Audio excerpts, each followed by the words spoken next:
again, in terms of what can you tell us about the actual investigations? The investigation is we are almost there with investigation. We could be about 70 to 80%, but the others we are doing them as we go along. How confident are you in your case, Robbie? We are very confident. We have a very strong case against this man. Have you spoken to the victims in all of this? Have you gotten statements from them? Have you engaged with them? Yeah, investigators have been out, engaged the victims. They obtained statements from them, and they assisted them in opening up the case. Injuries of the victims, Robbie, can you tell us how they are since that incident?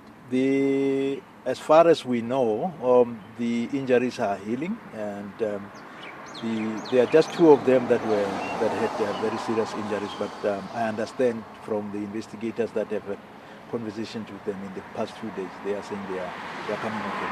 So after the incident, were they taken to hospital immediately? Are they still there, or have they been discharged?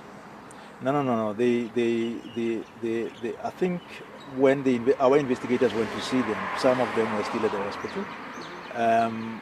But we don't know at what stage they go to the hospital, because they were at the residential addresses where they are staying at the Tabatswan. Yeah. Robbie, we understand that the victims are employed by the SANDF, and there's been a reluctance for us as media, I guess, to access and speak to them. Can you just explain that in terms of their inaccessibility at the moment?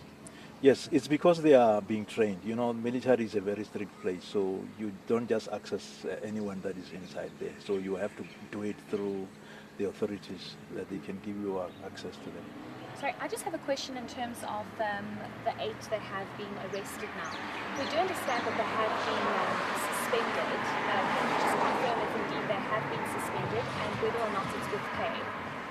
We don't know whether it's with pay. All we know is that they have been suspended. But whether they are suspended with salary, we're not sure. We cannot tell. Only SABC can tell you that. Okay. Yeah.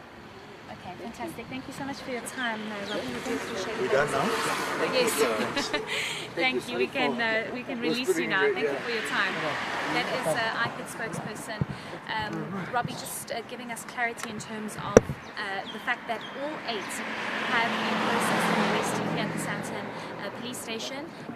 The charges they are facing, Ropiwa, is assault to cause GBH, malicious damage to property, which is the damage to property is the car specifically, and pointing a firearm. So they are being processed. They will spend the night here, and tomorrow they will then appear in the Randburg